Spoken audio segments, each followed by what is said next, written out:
Automotive advice with real-world solutions to everyday automotive problems. The Under the Hood Show is heard weekly on this and other great radio stations across the U.S. Find out how you can participate in the show by visiting underthehoodshow.com. With Russ Evans, this is Shannon Nordstrom, thanking you for tuning in to the Nordstrom's Under the Hood Show. Have a great day, and remember, PTLA. The opinions heard on this program, based on the many years of experience of Russ and Shannon, are offered for entertainment value only and as a guide to your repair needs. No claim to repair or cause is given or implied. Always consult with your own certified technician and follow all safety procedures before attempting any repair. To be a part of the show, call 866-594-4150. Under the Hood is produced by Prairie House Productions. All content is the property of Nordstrom's Automotive Incorporated and may not be used without our permission. Copyright Nordstrom's Automotive, Inc. Now, let's go under the hood with the Nordstrom's Motor Medics. Welcome to the Under the Hood Show from the Autotempest.com studios. All the cars, one search. This is the Under the Hood Show. Russ Evans is here to answer your automotive questions. Hey, thanks for joining us here under the hood. Shannon Nordstrom is here to do the same. Welcome, hoodies. Thanks for tuning in so we can help you tune up. I'm Chris Carter here to answer your calls at 866-594-4150.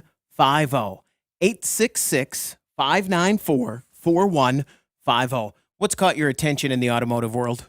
You want to know something I'm very, very happy is in our lives? Bring it. No. Law enforcement. Yeah, sure. And our first responders and the people that are out there in the public, supporting the public good and to serve the people.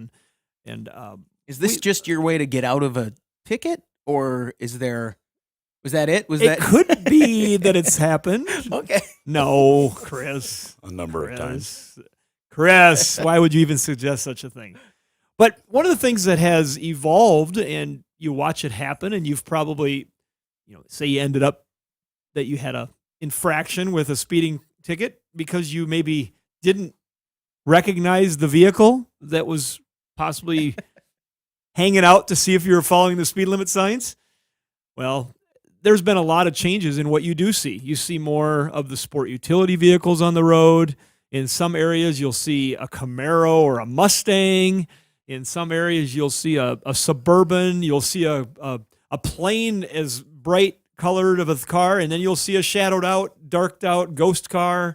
You see light bars that look like they could be set up to be a ski rack, and you see ski racks that look like light bars. Those LED lights. The Chevy Malibus looks like they have a bicycle rack on the top of them. Those are the tricky ones for me. Those LED lights have really screwed things a bike rack.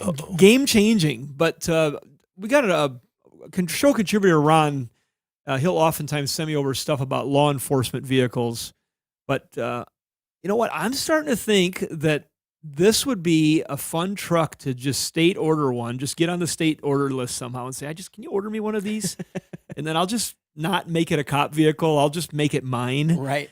And so, but they've got the new Ford police pickup is running for the 2021 Ford F-150 Police Responder. It's going to be running with the 400 horsepower, 3.5-liter EcoBoost twin turbo, which would be a similar motor that's in the Raptor.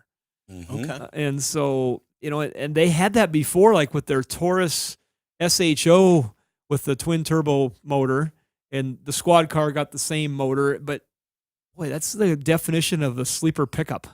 Absolutely. That would be and I know Dodge has got a variant with the Hemi in it, and I think you can get a Silverado with a 6.2 and that sort of thing in it. But there's some fun vehicles. Now, will be interesting to see what the advent happens as, we see this shift with electric vehicles. It'll be interesting to see how the utility and law enforcement communities respond to these things. But this was just an interesting article that came out of Law Enforcement magazine. And pretty fun little pickup. Will be interesting to see how they go with electrics for the vehicles that sit a lot while they sit on in medians and wait with the heater running, with the air conditioning running. Mm-hmm. That draws a considerable amount of current off those vehicles. So if they have to sit a long time, it's how they'll. Well, they use fuel when they're sitting there doing that. So range it might not be a factor. 866-594-4150. Let's talk to Michael. You're on the Under the Hood Show. What can we do for you? Yeah, I got a 2018 Ford Transit van, and I've been having some issues with the windows rolling up and down. Every now and then when I start it, the switches don't work. Get 5 minutes down the road, and they'll randomly start working again. Is that something that would be a relay, or is there something that is out of my control on being able to fix that? I just need to take it to the dealership. Is that Yeah, I think it's going to be a little further than a home repair, but it could be multiple things. It could be not getting power to window modules. Body control module could be having an issue there. If you're getting it in both windows, it's not just one. It would have to. They have separate modules in those things, so it's not going to be just one item. It could be that you've lost power to the whole window circuit. That's a possibility. You can start by checking the fuses for the system. Make sure that there's not a loose connection in the fuse. Sometimes we've seen people plug accessories into vehicles maybe before you owned it, and they put a wire underneath the fuse and push it in, and it opens up that connection so they don't connect well to the fuse. And then after you drive it a while, the temperature changes. That works. If you've owned it since new, that's usually not an issue unless there was some damage that occurred right when it was at the factory, when it was new, when the fuse was first put in. That can be checked, but other than that, it's going to need some diagnostic. It could be a failed window switch. That's a possibility too. I'm going to ask Master a follow-up question just because my curious minds want to know. So when you say they start working, do the windows just roll down on their own, or do you have no control over them till a certain point in time? no control over them? So like yesterday I was working up in Madison and went to jump in a van and take off, and I made it 10, 15 minutes before they started working, and they rolled right up. They worked fine. Today they work fine. I was really hoping they were going to roll up because I didn't want to go down the interstate at 80 miles an hour with a rainstorm going on and have the windows rolled down. So, but yeah, it's happened a couple times, and sometimes it's 30 seconds, sometimes it's 10 minutes, but they usually start working, and it's both switches, no response. They don't, nothing. And then they'll just randomly start working again. Is there anything else in the vehicle that doesn't work at the same time that you've noticed? Not that I've noticed. All right. And does it? So blinkers and windshield wipers and radio, all that stuff seems to work fine. And Russ has got what he said, which is where we got to stay. But I'm just curious, do you know, was there anything done to this vehicle before you got it? Was there ever accessories put in the rear of the vehicle? I bought it brand new. Okay. All right. I bought it brand new, custom ordered it from Sioux Falls Ford actually. And it's got 65,000 miles on it. So, well, and what they'd have to do, and like Russ is talking with the scanner, if they're hooked up to it, they could actually watch and see if the command is being given to move windows. They could look and see. All right. So is this one of them things that when you have to catch it when it's doing it to plug it into the scanner? Oh yeah. Yes, and that's the tricky part. If it's working, and they test it, it's working. Will it work from the passenger side switch? Have you tried that? We tried that, and that made no difference either. Yeah, you're gonna have to have a more frequent breakdown where you can predict when it's going to happen. And then once you can predict when it's going to happen, they can watch. You can match that pattern and say, "I need an appointment to match this circumstance." 44 a.m. Only when temperature between. Michael, thanks very much for the call. Good luck. We're going to take a break. When we come back, we want to hear from you. The phone number to reach us, 866-594-4150. The Under the Hood Show is brought to you by Sturdivants.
Prepare to learn something. You're going under the hood.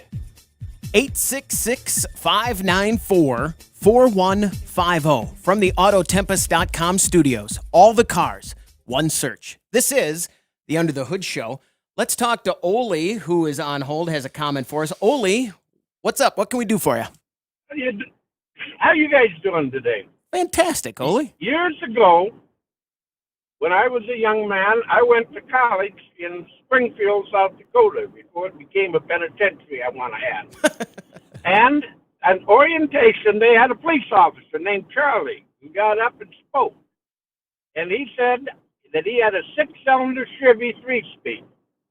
And all of us kids had faster cars. But he said there wasn't anybody in the United States had a car faster than Motorola. Yep. And I always kind of remembered that. I was just faster than the radio. That's pretty good. My dad went to Springfield and was in the automotive program. Was some of his background over there too. So a lot of people don't realize that was a technical school before it was a institution. Or at least that's what Oli and your dad are saying. Oh, it was a school back then. It was right after I left. Felt like we were in prison the whole time. 866, thanks, Oli, 594-4150. Let's talk to Larry. You're on the Under the Hood Show. Larry, what can we do for you? Good morning. Thanks for taking my call. I appreciate it. Say, I've got a Uplander that I was able to drive home, and I relocated it one time, and the next time I went to move it, it didn't click. I thought the battery was down, charged the battery. Same symptom. I have not got around to checking the wire at the starter yet. I don't know what to think. Well, that's the first place to start, is to get right down there at the starter with a voltmeter and see if the exciter wire on that has power. If it does, you also have to check the big battery wire, because you could have got corrosion built up in the battery cable anywhere. And if that happens, I never thought of that. you may go down there and test it, and you may read battery voltage at the starter. And you say, well, I got battery voltage at the starter. Well, let's hook it to the other wire and turn the key. Oh, I got battery voltage there too. Oh, it's not starting. Must be a bad starter. Oh, wait a second. Did you check the voltage on that big battery wire while you were trying to crank it?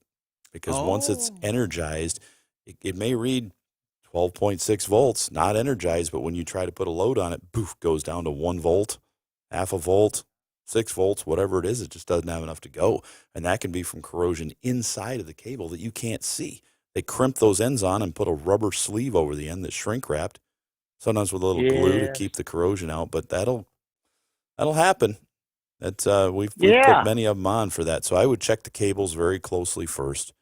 And it's possible the starter went out, but you check both those. If you got voltage at both of them, starter issue. But if you don't have voltage at one of them, then you've got to go back and start tracing the circuit, see what's going on, neutral safety switches, things like that.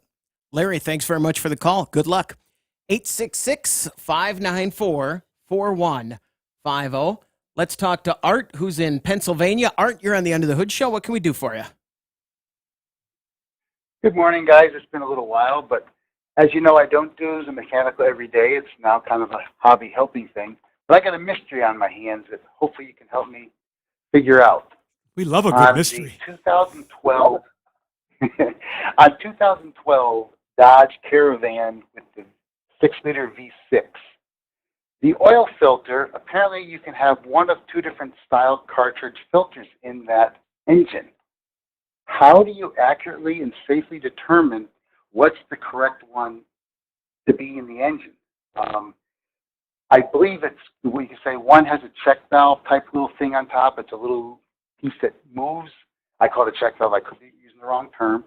And the other one has a big wide open hole. And they both snap into the oil filter cap, but I don't want to damage the little tube that comes up. So how do you determine what the vehicle should have? Because the last person might have put the open top one in there when it could be the one with the little check valve thing in it. We've never had that problem with one of those. When we get the filters on our shelf, They specify one part number for it. Different manufacturers have different looks to them, but everyone we've ever put in has all been the same. So I'm not familiar with why that would be. Different years, yes, different things, but on specific years with that 3.6 liter engine in there, we had 2 people in this room that had those vehicles, and we changed the oil in those things dozens of times. It just did 2 of them yesterday, and they all just take the one specific filter. Not sure why you would have a difference in yours. Are they asking you that? I got a little nervous when. No, they did not. But what happened was, since I was aware you had to be careful, I opened up the oil filter, the cap first, Sure. and the one that's in the vehicle. As I said, if you snap it out of that cap, I can stick my pinky right down the center of the filter. Right. At the top. It's got 4 little ears, but the one that is in the cardboard box, the brand new one, had the little extra thing in that. You can't stick your finger through the top of the Does it come off? cartridge filter. Does that little piece come off on Does the new what come filter? off? On the new filter, does that little piece that plugs I in come didn't. off? I didn't try it. It kind of jiggles. I thought it was kind of like a check valve type of thing, Yeah. but I don't Check it, because on know. some of those, And I didn't want to damage that tube. sure, yeah, you wouldn't want to put that cap on if it's supposed to fit inside of that filter and snap, because all the ones we have, they've all snapped right into the cap when we put them in. Yes, the filter does snap in the cap. What I'm worried about is breaking the little tube that sticks up in the housing if it's got the wrong Exactly. oil filter. We would put in exactly what came out of it. I'd make sure of that, because sometimes these aftermarket ones, they change things around and they're meant to fit. Some of them don't fit as well as they should. In our shop, we use the Wix filters and Motorcraft filters and AC Delco filters, and all of those have always matched whatever came from the factory. But we have seen some cars, we've taken stuff out that's been just weird. People have, had other aftermarket filters, and they're different. I remember when working with Wix a little bit, because we've had a relationship with them, through the years on the show, and they had a really good website that you could go to. Oh yeah, wixfilters.com. It was and that would be a way to look up that year, make, model, and see if what it looks like from that manufacturer, do they have multiple part numbers, and then go to another filters. A lot of times when you're in the filter aisle, if you go to a big box store, they used to have the old flip charts, and now you'll see little kiosks every now and then of you can look up, you could use this one or that one.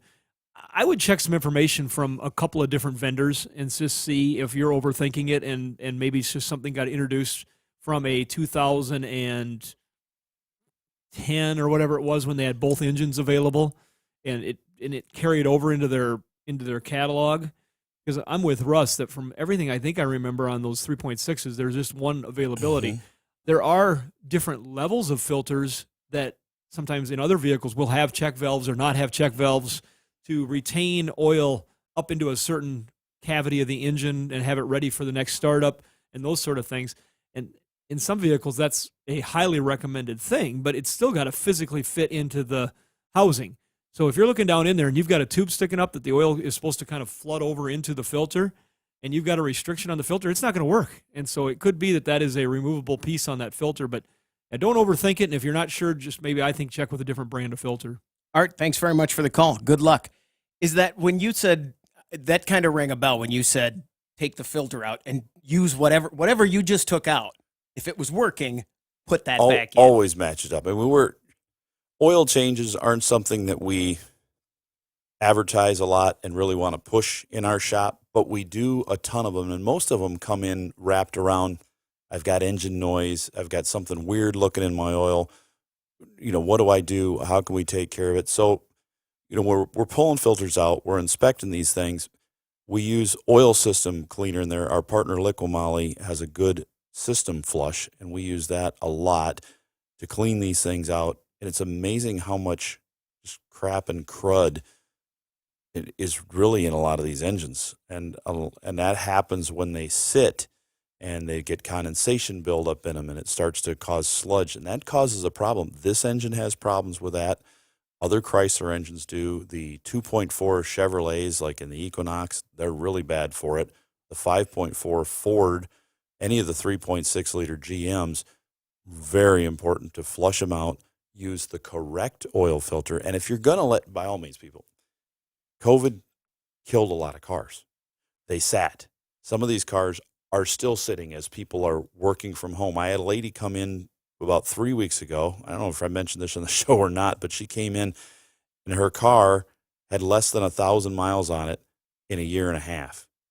And she says, well, I don't need to change my oil. I've got that. I said, you're right. Your oil still looks like brand new. But when I took the oil filter off and I turned it over to drain it before I threw it in our bucket that we crush and recycle, the cardboard was coming out of the filter. You've got to use a filter that specifically says extended drain or something in those situations. On that 2000, on that Caravan 2012, I remember right from our dismantlers, and I think our techs have set something up at the service center before. When you get into 2014, they changed something on that filter housing. The filter housings are different. And so they might have a different part number of filter with that different For the look other to it year. for the newer year, and they might put it in the same year range in the catalog, and that's why they asked the differentiation. But for the year you're working on, we don't think there's a different filter. Each year has its own. Yeah. We're going to take a break. When we come back, we want to hear from you. 866-594-4150. You're listening to the Under the Hood Show.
Get your planner out right now and schedule your next radio appointment with the Motor Medics.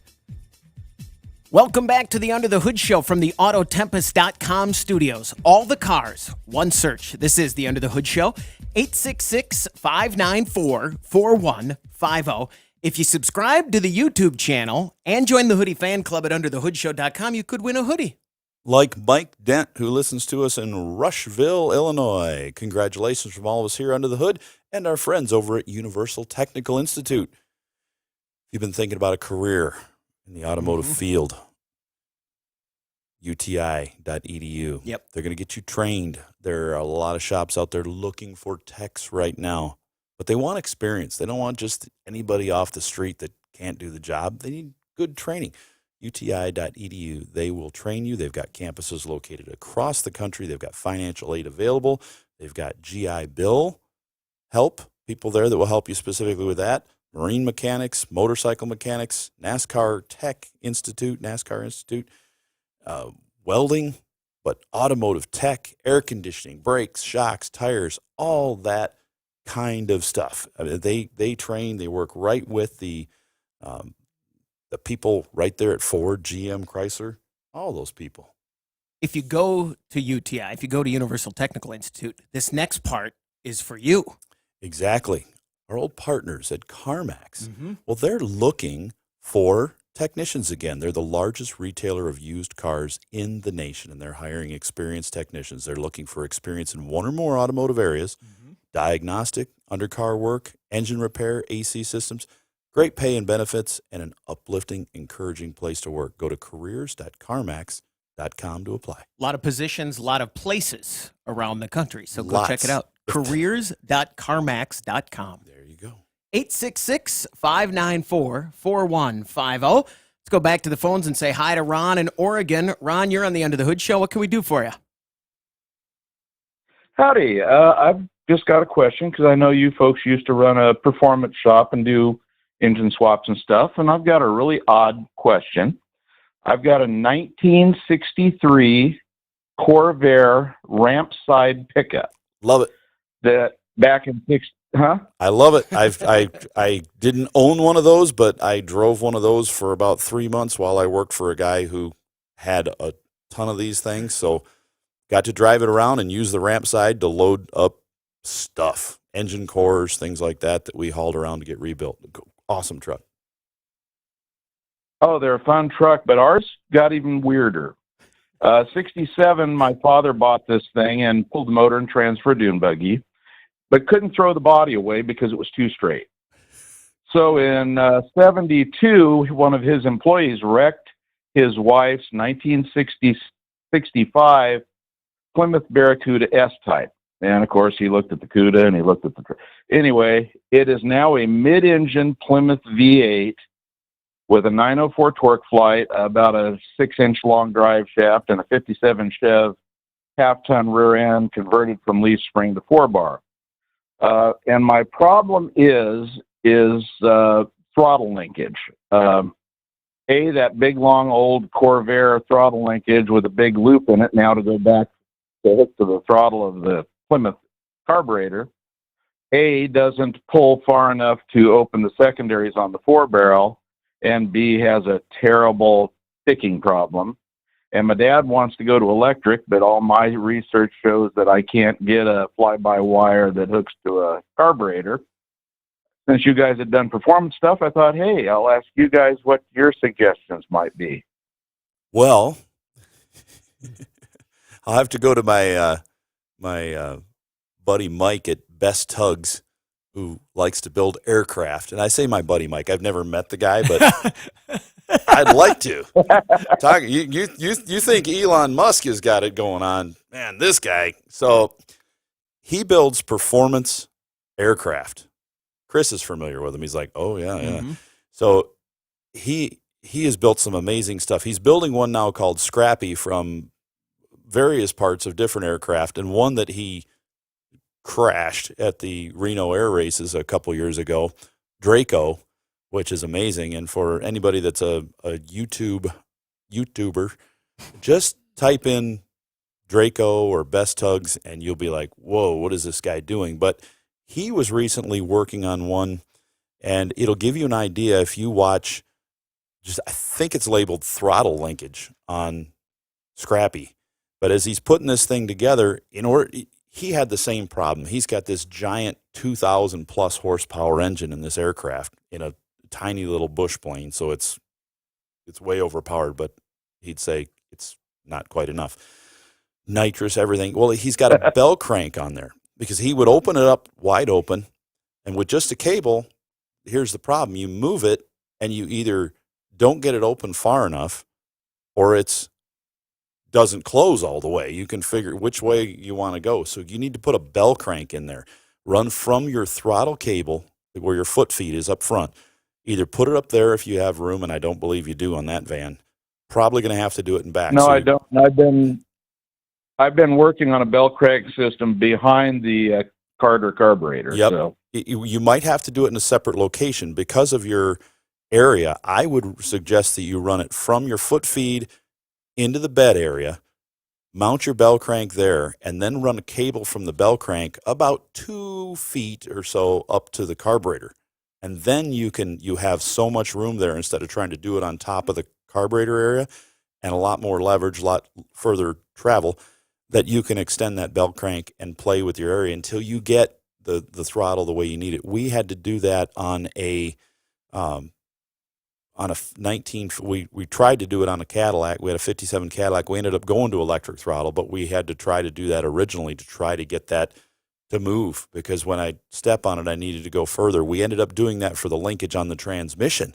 We ran it from the shifter at the column down to a bell crank, and then from the bell crank down to the transmission, because when I put the overdrive in it, the original car only had 2 positions, and now I'm going to 4, so I needed to be able to put it in low, have it in low, and then go through every position up to park without.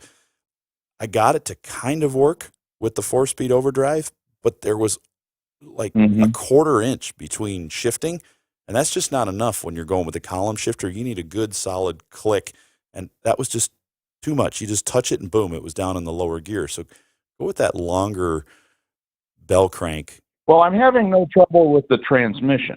Right. You need to do this with throttle. Fine. Yeah, and that's how I. So what it sounds like to me, you're saying is bring it from the foot feed as straight as possible, then create a bell crank that goes up and then uses a rod or another telex cable, and then go to the carburetor from there. 2 cables. I would put at least a 2-foot long cable, maybe even 3, to go from your carburetor down to the bed area, and then I would run from there up to the front. You want some distance between both ends, between the carburetor and the bell crank, and between the bell crank and the foot feed. So about, at least 3 feet on each end, and then you can do your adjustment. If you get too close to that carburetor, you're just not going to be able to do it. Ron, thanks very much for the call. Good luck. Shannon, I didn't understand a word of that. And I don't mean to, that presumes that I understand any other call, but that one I had enough to be dangerous. It reminded me of my farm store purchased farm sales secondhand Honda Odyssey lookalike that my dad bought me when I was a kid, and trying to keep the throttle in adjustment on that. And it was always a pain. And that was the machine that I could ride it as soon as I could start it myself. Okay.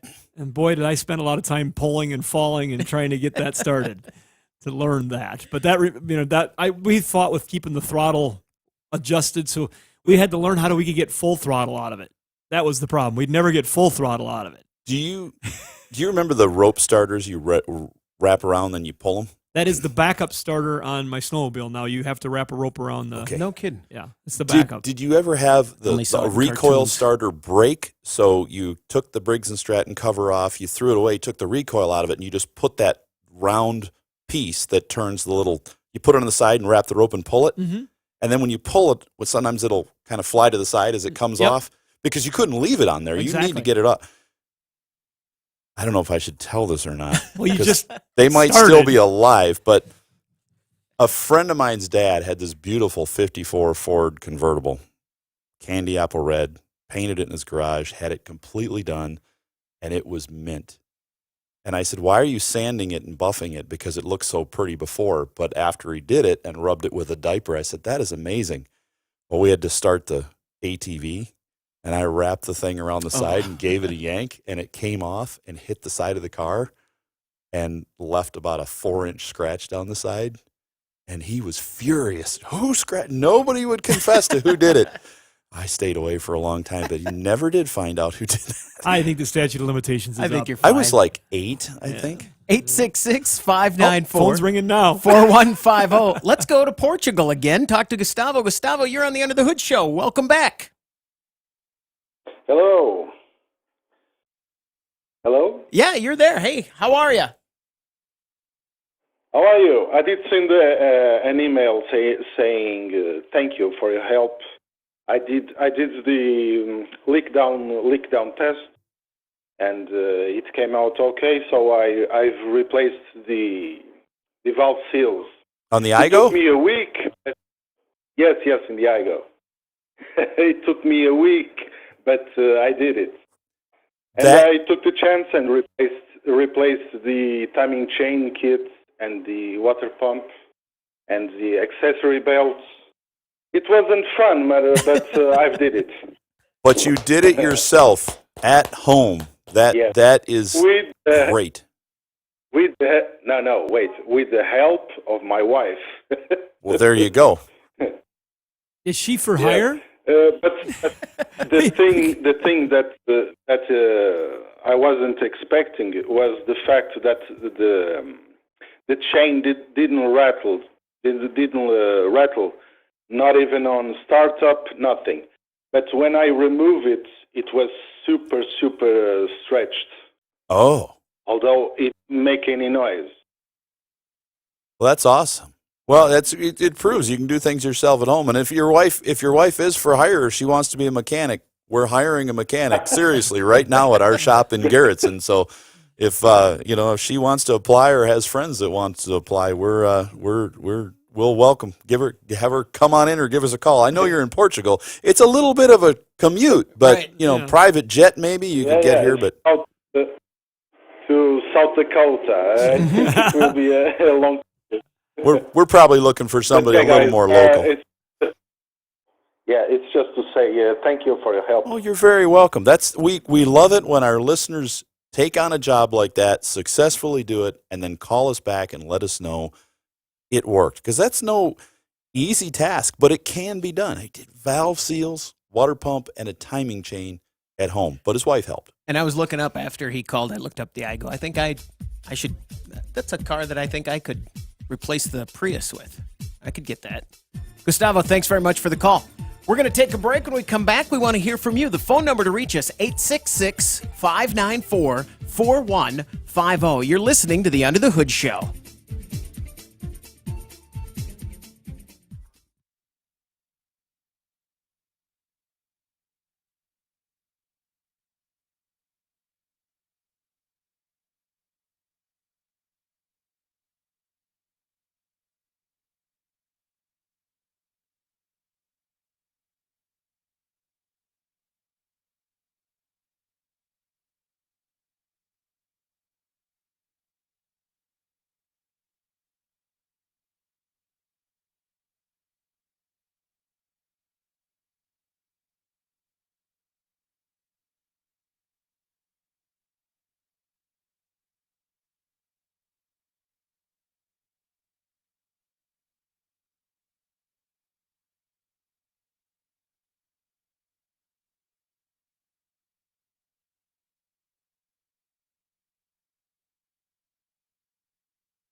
Car feeling ill? Don't want to spread it to your wallet? Call the Motor Medics now for free advice. 866-594-4150 from the Autotempest.com studios. All the cars, one search. This is the Under the Hood Show.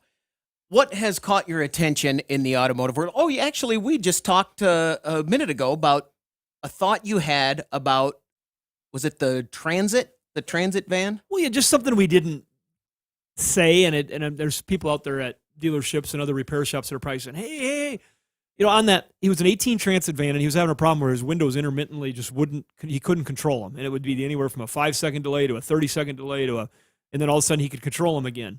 And we definitely hit the point all the time that if these situations can't be replicated, when they hook up to it and check it, it's going to say it's working. And you're going to spend a lot of time, a lot of money, a lot of frustration to chase something if you're at the wrong shop where they're saying, yeah, we'll look at it for, but you just got to have that communication down to know what's going to happen. But one of the things that they're going to do, and our guys will do this, dealerships have their networks, they'll do it, but they'll look into some sort of a database to find out if there is a historical repetitiveness to this problem. And if they look into, say, the Ford database or what's the IATN that the technicians use, they could say, if a customer comes in with this complaint, commonly look for this problem. And so that's definitely somewhere we're having that professional relationship with a technician that has access to that kind of information. And we're not talking about a Google database. This is a approved, vetted database of people that are actually professionally repairing. Millions of certified professional technicians that do this every day. Right, and that's definitely a resource that a professional is going to have access to. Now, don't get me wrong. We've said it many times in the show. Google's a good friend.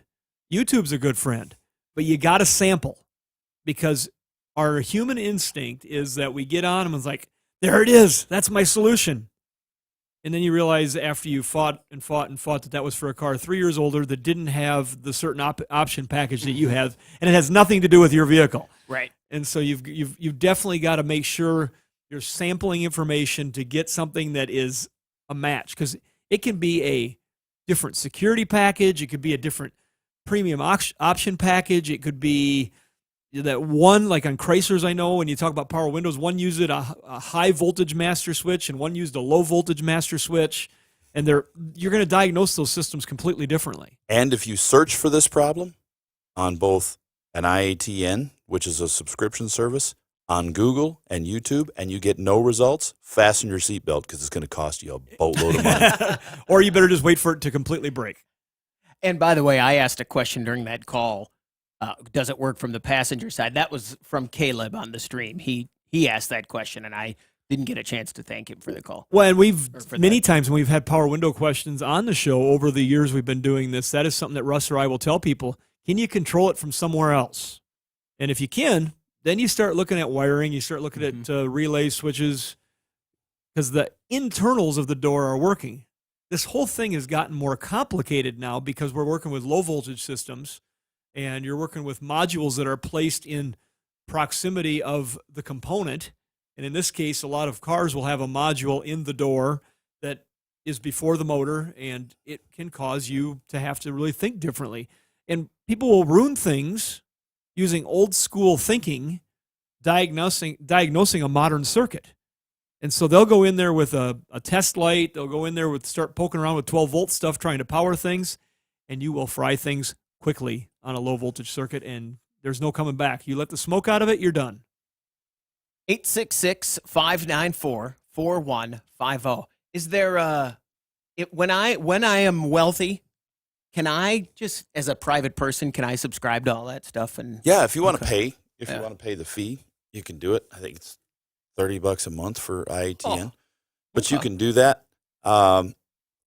That's two subscription streaming services. They frown on it, though, because they want you to be a professional tech, and they want you to answer. It's not just a database to go and get everybody else's answer. When you sign up, it says, I solemnly swear, something to those words, that I will help others that are helping me. I won't just take advice. I will give advice, because they have to have people giving advice. Sure. I would have to bet, though, that more people on that site, even though there are millions of them on there, there's more people on that site just looking Sure. to take the information than to actually help. And I've got on there, I bet I've got on there twice in the last 12 to 18 months and actually commented on one for helping. But I've only been on there once looking for the So you help. feel like you're okay? Our other guys have looked. But what it is, usually when I go there for help and we're Like we're desperate to it's like figure our out. Facebook group. Yeah. You got a few guys that answer a lot of questions. It's when I'm asking a question that I'm looking around at others at the same time, waiting for a response. So I answer a couple, but I don't just go there. I don't have the time to go there. But we do have a lot of people like on our Facebook page that they go there because that's their thing. They like to do it. You're talking about the Under the Hood Show car question group. Yep. And What's a IATM. subscription on that cost? I think it's $0 Yeah, and it's- double yeah. your money back if you don't like it. Yeah, Yep, I think that's right. I was checking the other day. Yep, it's $0. I try. We have a call coming in? Mm-hmm. He's on it. Well, let's bring it up. I'll stop talking to get that call. 866-594-4150. Let's go to Kansas and talk to Bradley. Bradley, you're on the Under the Hood Show. What can we do for you? Yeah, I got this old antique 86 F-150 with the 302 V8 fuel injection motor, and it's starting up and running good. But I had a question about the electronic engine control relay, the one that's underneath the dash. I was wondering if that was bad, my engine wouldn't start, would it? No, because that is the EC relay. It's the relay that controls the. Yeah, can we get Jimmy Fallon to say that? But it controls the engine computer, the electronic engine controller. And so if that relay goes bad, or if that relay loses the power to it, because it's directly powered from the battery, I think, on that model. And if you lose that power, yeah, you will not run. That vehicle will be dead in the water. So 100%. Yeah, that's just what I was kind of wondering about, maybe, about that particular part. Because I got it starting up and running as far as that goes. But I'm running the fuel pumps off of a hot wire. Yeah, That's not good. So you've got some things. So that's kind of what made me wonder about the relay at the computer. It's possible that's what's going on. You could try. They're cheap, so you could swap it out just to see what's going on. Make sure you got power and ground going to that relay too. Common problem on those vehicles where, and I think you may have called in before on a couple of these things, but that the leads off the battery on that particular truck, there's a ground wire, a couple of them, and a hot wire. They're coming right off battery voltage for that to power up that early X system. And if they're not in good condition, or if those wires are loose at the battery, that thing will die and it'll drive you a little bit crazy. And it's just a simple wiring problem. Thanks for calling in. 866-594-4150. We have just about a minute left before we have to take this break, and we have a bunch of people on hold. So I just want to tell everyone that's on hold waiting that we will be coming back in just a second, and we'll get to you. So sorry that we're up against this break here. 866-594-4150. And that is when you said those are cheap, replace it. That's something like we $8. talk about. Yeah, I mean, this is a case where that is a worthwhile We don't attempt. like playing parts darts and don't want people to play parts darts. And when I sell parts, You got a relay that's been clicking for 30 years. yeah. When I sell parts, I definitely don't like people playing parts darts because it costs parts stores a lot of money when people buy and return things. But there's certain things that you just buy it. What's your threshold for price? $8 is even good. That's even fine for me. I'm a $20 guy. I was going to say 20, and I'm kind of realizing that was my choice. Maybe 30. 866-594-4150. Hour 2 is coming up next. We're going to take a break. When we come back, we want to hear from you on the Under the Hood Show. The Under the Hood Show is brought to you by Sturdivants.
All right, we're in the middle of the break here if you're watching on YouTube or Facebook, and this is normally just a break spot, but Yep.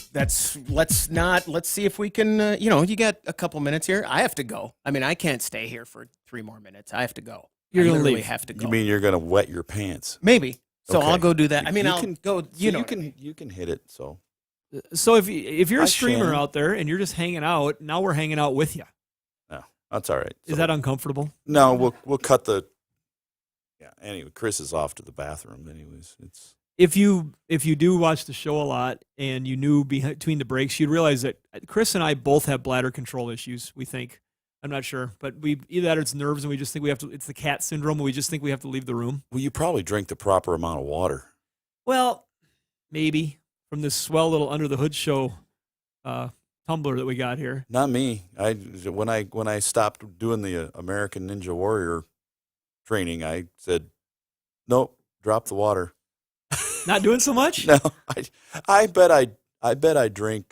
People are going, is this an automotive show? Yeah, I bet I drink like a 16-ounce bottle of water a day, There's some days that's all it is. and it might be a 16-ounce coffee and nothing else. But it's just mechanics. You got to train yourself. You need that's when you're think about it. You get up. So at our place, we're hiring a mechanic right now. By the way, if you're looking, Yeah. we've had a couple mechanics come from across the country. One came from Baker City, Oregon, to Yeah. work for us. And he's still a friend. We talked to him on Facebook and see We him all had the time. we had another one come from where was Mike? Washington. He was in Washington, I think. It Just came- somewhere West Coast, up like- northwest. But they had heard the show, and then when they got here, they did that. But yeah, I mean, you get up, you're at work at 6:30 in the morning.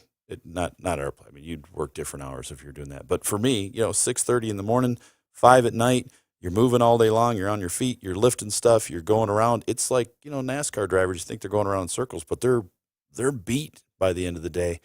That's a lot of stress. You got to take care of yourself. Got to drink more water. By the way, I Yeah. just want to interrupt and say, when we do the show on the stream, we are also live on the radio station we've been on for decades. So the show's been going on local radio for 30 plus. KELO AM, Sioux Falls, South Dakota, and 1320 AM, 107.9 August FM, of 1990 105.1. was the first episode. Right. So that's why we take these breaks. We're live on the radio as we Right. do the show on the stream. And So, all right. it's being recorded for podcast at the same time, too. So you All right, can so now find it anywhere on the app. we got to stop now. So we and got to make sure start we're being timed. real now. Hey, subscribe, please, if you haven't. We'd love it. Share it. Tell your friends. Oh, Yeah, yeah, the tell YouTube. other people. That's more important than subscribing, even. Yeah. Thanks very much. All right, we're gonna go back to the break and we'll be back.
You're listening to the Nordstrom's Under the Hood Show with the Motor Medics, Shannon Nordstrom and Russ the Super Tech Evans. Shannon is an ASE engine and parts specialist, and Russ is an ASE Master Certified Technician with extensive factory drivability training. Join the Motor Medics for fun and free automotive advice with real-world solutions to everyday automotive problems. The Under the Hood Show is heard weekly on this and other great radio stations across the U.S. Find out how you can participate in the show by visiting underthehoodshow.com. With Russ Evans, this is Shannon Nordstrom, thanking you for tuning in to the Nordstrom's Under the Hood Show. Have a great day, and remember, PTLA. The opinions heard on this program, based on the many years of experience of Russ and Shannon, are offered for entertainment value only and as a guide to your repair needs. No claim to repair or cause is given or implied. Always consult with your own certified technician and follow all safety procedures before attempting any repair.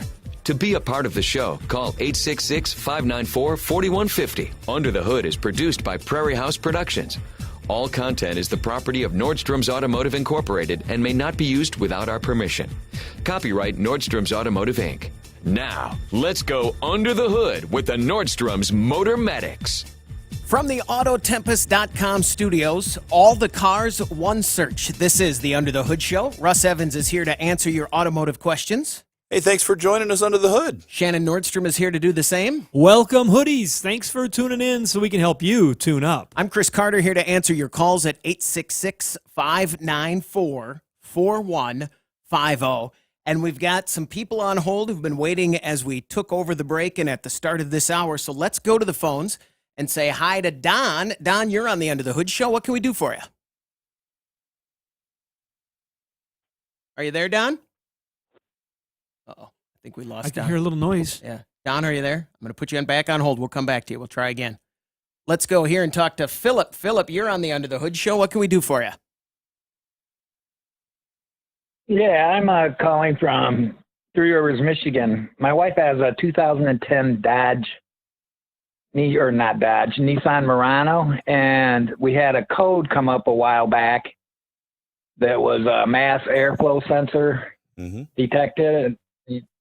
And I replaced that, because the reason was because when you were pushed the accelerator down, you'd get a little pause when you first started out. And so I took it up to my local store and put one of them in, and it worked fine for about, I want to say, a month and a half. And then it got warm one day, and my wife was driving it. She turned her air conditioner on, and all of a sudden it started doing it again. And, the service engine light came back on. So I went up and had them check it and, put the little thing in the tester and checked it. And it said the same thing. There were other things in there like dirty air filter and stuff like that. And I said, well, is that possible that filter or that sensor could go bad in that short of a time? And he's like, well, it's an assembly line thing and it could be bad. It's still under warranty, but it's working fine now. I shut reset the service engine light and it's not on again. And it seems to be working fine. Should I worry about it or what? I'm kind of confused. I wouldn't worry about it, but I would take a look at it. It's possible the sensor's failed. We put a crankshaft sensor in a couple weeks ago in our producer's van there. Doug. Hi, Doug. Can you hear me over there? Yeah. Doug's over in the booth. Say hello to the people, Doug. Say hi so they know who you are. Oh, push the other button. Yeah, there we go. Okay, now try. We can hear Doug. Hello? Oh, hi, Doug. Yes, thank you for fixing the van. Is this heaven? No, it's Doug. Doug, who's just recovering from COVID, so he sounds like he's 100. I'm coming back. Yeah, the radio voice is coming back. Oh, yes. All right, so this is the first time we've brought Doug on the show from the studio. Yeah. Kind of scared. I'm not used to this. Yeah. Voice in the booth. We'll turn you off now. You got stuff to all right, get to work. Doug. So we had to replace this sensor a second time, just failed out of the blue. So it's possible that's going on, but I also like you to look at the air intake tube, that rubber tube that runs between the mass airflow sensor and the engine. Look at it very closely for any cracks, warpage, so it's not sealing good against the surface of the mass airflow sensor or the air intake. Look at that tube good, because if that thing is leaking anywhere, it's going to give you false codes. So it's very important. And also that hesitation when you step on the throttle. Does that help you out there? Yeah, it did. Thank you very much. Thanks very much for the call. 866, sorry, I cut you off there, Philip. 866-594-4150. Let's talk to Dan. Dan, you're on the Under the Hood Show. What can we do for you? Well, I have a 64 Plymouth. It's Sport Fury, so it has bucket seats and a floor shift, which those old ones used a cable to shift them. And I know that there was a cable made that I could use a newer transmission in that vehicle that don't use the cable. They just used linkage. Have you ever come across or heard of this cable that I can use? That it actually connects to the existing original shifting mechanism that came out in that car, but it changes into some sort of apparatus that hooks onto the manual linkage instead of the old style that went on the transmission itself. It's totally different. Yep. I know they made them at one time. It had actually a bell crank on it, if I remember right. We talked about this on an earlier show, trying to get something to work in a Corvair van. But I think it was Mr. Gasket who made that. They make a ton. There's a flashback. Wow. They still make stuff, tons of stuff. They make dipstick tubes to mount them remotely when they can't go in because of headers and all sorts of adapters. Transdapt. I don't even know if they're still in business, but they made that kind of stuff. But I think Mr. Gasket was the one who made that shifter linkage, because they still make shifters. You can buy a shifter from them. We've got one of their shifters with that adapter cable in our 1949 GMC truck with a 700 R4. It comes right out of the floor. So I would look at their website for it. If they don't list it, send them an email. A lot of these places are still kind of a mom and pop, so to speak, type of business. They're smaller than you think, but they're also larger than you think. So there's a real person there. But other ones, they've got their customer service farmed out overseas, and they're just stamping stuff out, and you don't know what you're getting. I bought a Truxedo bed cover for my truck, and it was shipped without one tiny little screw. And of course, I could have gone down to the hardware store and got one screw and taken the other one out and matched it up. But I said, I'm just going to call them. What the heck? I called them up. They're in Yankton, South Dakota. Truxedo's a family name. That's what a lot of people don't know. Right. Right. Exactly. They all wore these black and white. You about had me on that one. But yeah, what's the work uniform look like? I was kind of amazed to find them. There's so many of them that are right here locally in our small state. Kind of surprised me. But though they were willing to help. They sent me the screw in this giant box, and I said, typical of a company, they send you a giant box with one little tiny screw. No, it was full of all sorts of cool swag. So nice. So yeah, get a hold of them directly and see. Not Tuxedo. Get a hold of like Mr. Gasket or Transap and or TCI transmissions. That would be another one. If you have a local transmission shop also that is been around for a long time, old one. They've got vendors they've used over the years to do conversions and do different things. It's the full-on transmission shop.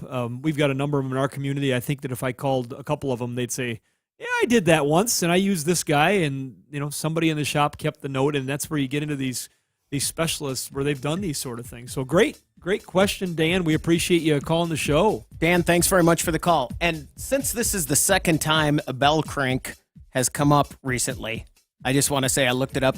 It's just so you can turn a corner on a wire or a linkage.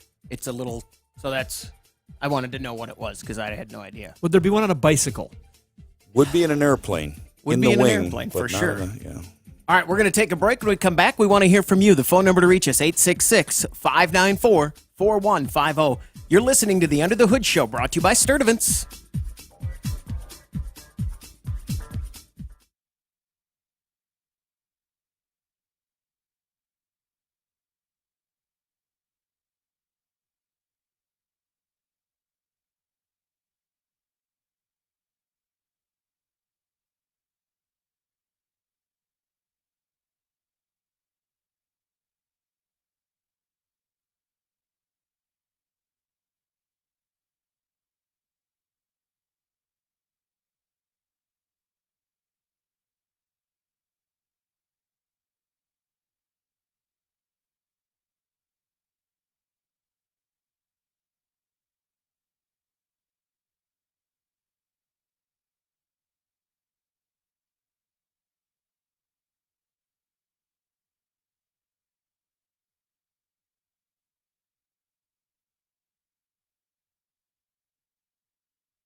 Make a radio appointment each week to hear the Nordstrom's Under the Hood Show.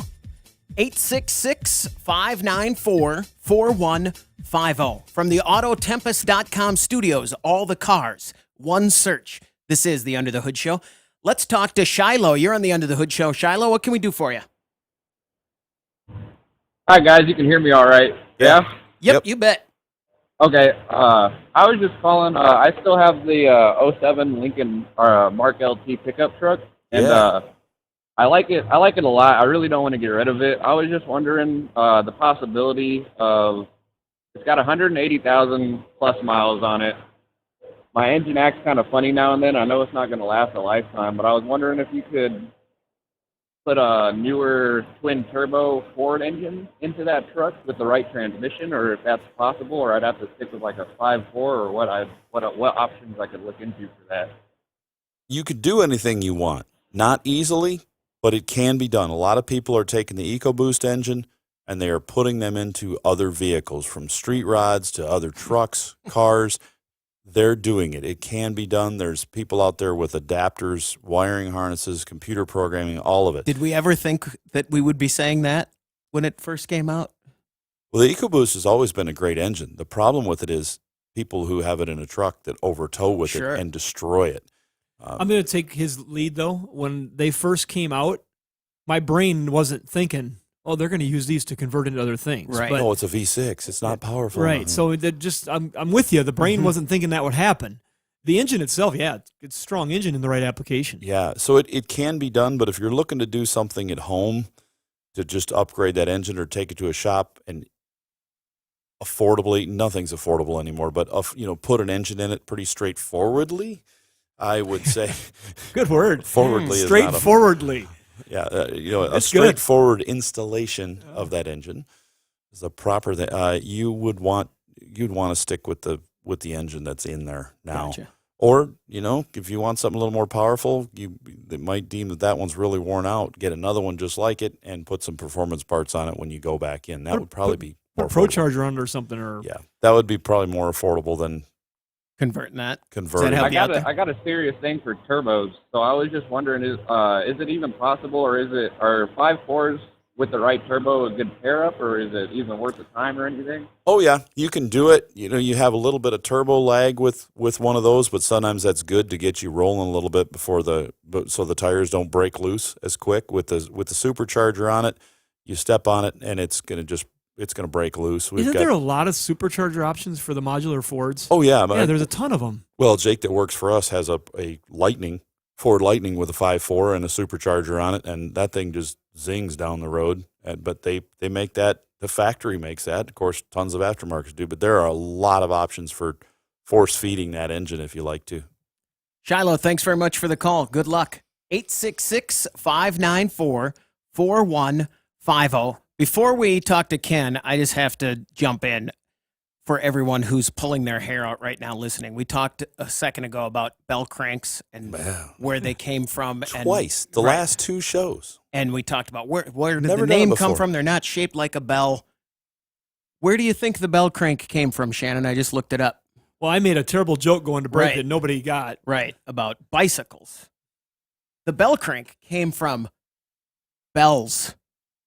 So you could pull a rope and pull a bell horizontal. That's way too simple. Wait, how did I'm embarrassed. I'm going to edit this part right out. We had a bell at the end of the driveway when we were kids, and it was the finish line for our bicycle races. We'd race around the old pump house, and then you had to blast down to get to the first one through the hoop at the end of the driveway. There was a bicycle crash one time that was so spectacular that a back wheel of a bike went up and hit the bell that was on top of the thing. So that was always momentous. That's a solid Pulled crash. the front brake, didn't you? That bell was used. That bell was used up until last year at the Harvest Days at the end of the obstacle course, and it got broke this last year. That bell's been around that long. Can you fix it? It's a cast. I'm sure my dad kept it because Bart he keeps Blake everything. can weld it. He can weld cast. Let's talk to Ken. Ken, you're on the Under the Hood Show. What can we do for you? Ken, are you there? Oh, let's go. Let's try this. Oh, no, Ken's gone. 866-594-4150. Let's talk to Brendan. Brendan, you're on the Under the Hood Show. What can we do for you? Hey guys, how's it going? Fantastic. Brendan's calling from Michigan, I should let you know. Yeah. Go ahead, Brendan. I got a 2015 Silverado 3/4 ton LTZ. The heated seats, I think they have a pretty common problem with them. The elements going out.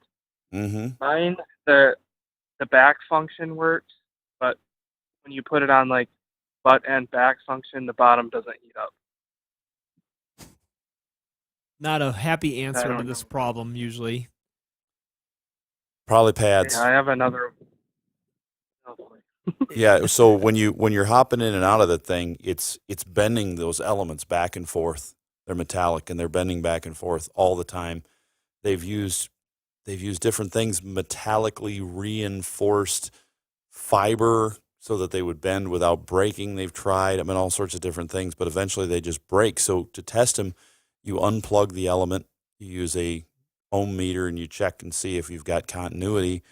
And if it's open or if it's out of the range, they have a range that goes by heat because it uses that as the sensor as well for temp. Then they have to be replaced. To replace them, they can be done at home. If you find out that resistance is out of the ballpark and you want to replace it, you have to remove the seat from the vehicle, put it on the ground, and then take it apart. Take the cushions apart, pull them out, replace the heater, put the cushion back on. It can be done.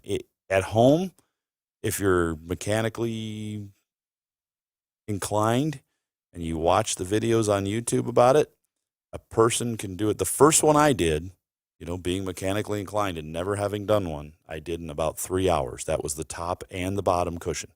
I took the cover off with the whole cushion, then I took the vinyl part, the leather part, imitation cheap stuff, off of the cushion underneath, and then I peeled the element off of it, stuck the new one to it, put the cover on it, put it back on, clipped the rings, and it What worked. vehicle was it? That was a Silverado. That was a 2001. Okay.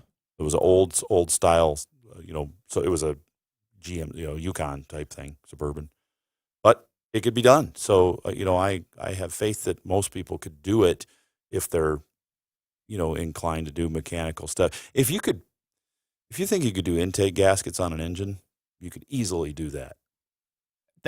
Okay. If you could put an alternator on a car, on some of the more difficult ones, you could probably do that. I'm going to say that if you at one point put in a car stereo in an older car and had to take the dash apart and figure out how to do that, you could probably do this operation. Brendan, what do you say? Can you do this operation, you think, after all those descriptions? Yeah, I work on my own stuff usually. I've only brought it in one time. So. Yeah, and you're going to save a lot of money with this operation doing it yourself. If you can do it yourself, that element, I'm just guessing, let's say it's $200 for the heater part of it. If you took it in and had a dealership do it, it could easily run you $800. Does that help you out there, Brendan? Yeah, do you have time for one more? You bet. Go ahead. Same truck. The passenger side blend door actuator, it only moves like a little bit in the middle. Like if you turn it all the way to low, it'll go full cold, but you turn it up and it won't move any hotter past like 73 degrees. I took it off. The door itself moves freely, and I tried changing the actuator, no change.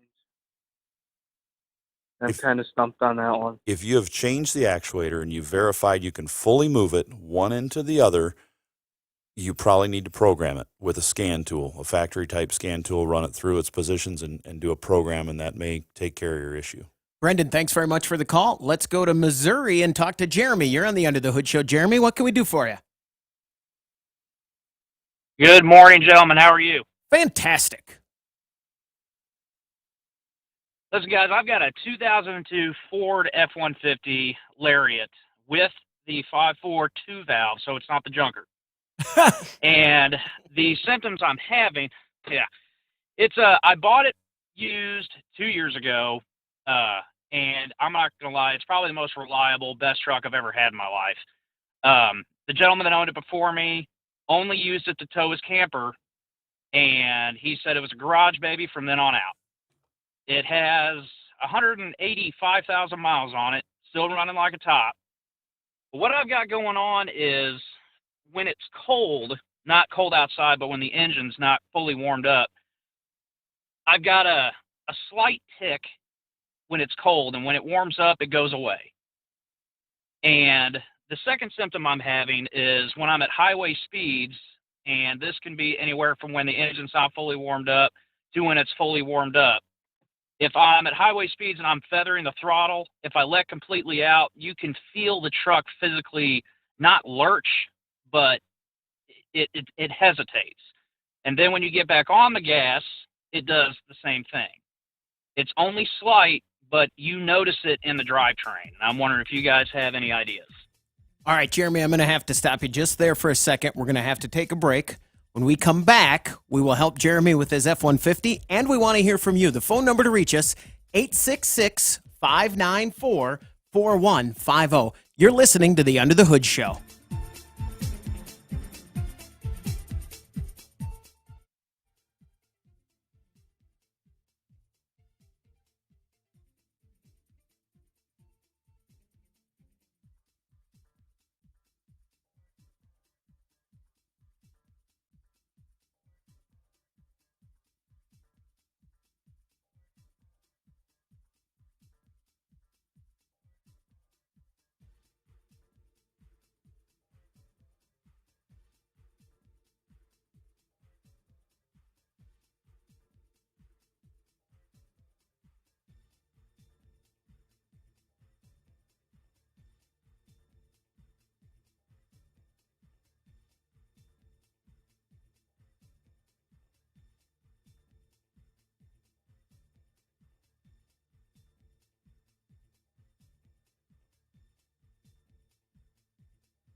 Find out how you can participate in the show by visiting UnderTheHoodShow.com. 866-594-4150 from the Autotempest.com studios. All the cars, one search. This is the Under the Hood Show. And also, if you join us on Facebook and join the YouTube feed, if you go subscribe to the YouTube page and join us on Facebook and go to our, let me try that again. I'll just start over. There's a bunch of stuff you got to do. You got to go back. Just subscribe to us on YouTube and join the Hoodie Fan Club, and you could be a winner of a hoodie like Kelly Kalitsky, who listens to us in Yankton, South Dakota. All right. Congratulations from all of us here at UnderTheHoodShow.com and our partners over at Universal Technical Institute, UTI.edu. They are the people that are going to get you trained if you want an automotive career, whether it be a welder or a auto body technician, or you could be a marine mechanic. I saw they have CNC lathes or CNC machines. You know, I want to get one of those. I want to learn that and make wood stuff. I think they're more car That's stuff. yeah, okay. Not wood stuff. Mechanical. Because mechanical. People are looking for techs right now. It is an automotive-driven world. If you can't get the cars going, people can't bring you the products. You wonder why the products aren't being delivered. There's no mechanics. Yeah, that's it. Exactly. So you got to get your training. UTI.edu. They are Universal Technical Institute. They can get you trained. And our partners over at CarMax are looking for technicians right now. They're the nation's largest retailer of used cars, and they're hiring experienced technicians. They're looking for experience in one or more automotive areas, from diagnostic work to undercar work to engine repair, AC systems. Great pay and benefits, and an uplifting, encouraging place to work. Go to careers.carmax.com to apply. All right, let's get back to Jeremy. He's got the O2 F-150. He's got the ticking sound when it's cold, and he's got a little bit of a hesitation at speed. Does that sum it up pretty well there, Jeremy? Yes, it does. And I should probably specify on the ticking. It's on startup. It's not on startup. It actually purrs like a kitten when it's sitting at idle. But as soon as I put it in a gear and give it any kind of gas, the ticking starts to arrive. And it is very slight, but it's there. It could be exhaust gaskets because you're putting it under a load. You got a little more exhaust pressure. It's doing it. Typically, they'll do it. Just you start it up cold. Yeah, usually that's a cold start. But you may only hear it when you accelerate at a cold start until it gets worse. Now, it will get worse if that's what it is, and it'll continue to get quieter as it warms up. But after a while, it'll just do it all the time and get really loud when you step on it once the manifold's warp enough. You can look for burned gray marks, chalky gray marks, burned black carbon tracking coming out of the exhaust pipes. Look around where the exhaust manifold meets the engine. If you see that with a flashlight, it's a good indication there's a leak. Usually it's down in the rear corner or the front corner underneath where it does it.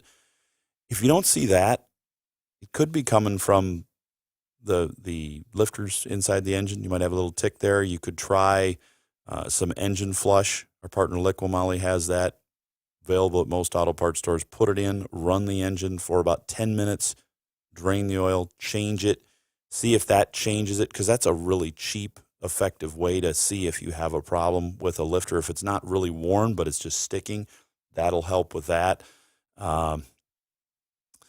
Could be, we've had a few of those where they had a little transmission noise, and the noise was actually coming from the shield that goes between the engine and the transmission. It's a little plate, and it would get just close enough that it would touch, and we were able to fix them by raising up on the hoist, looking in there with a flashlight, bending it away just like a 1/16 of an inch, putting it back together and started up, and the noise was gone. But it's temperature related. It moves. It's kind of like the spring in a thermometer that moves due to temperature. This thing moves due to temperature, and it just touches the flywheel. So that could be what's going on with yours. And that clunk going down the road, I have the same problem with mine, same feel that you're describing. You give it a little gas and it clunks. You let off, it clunks. It goes back and forth.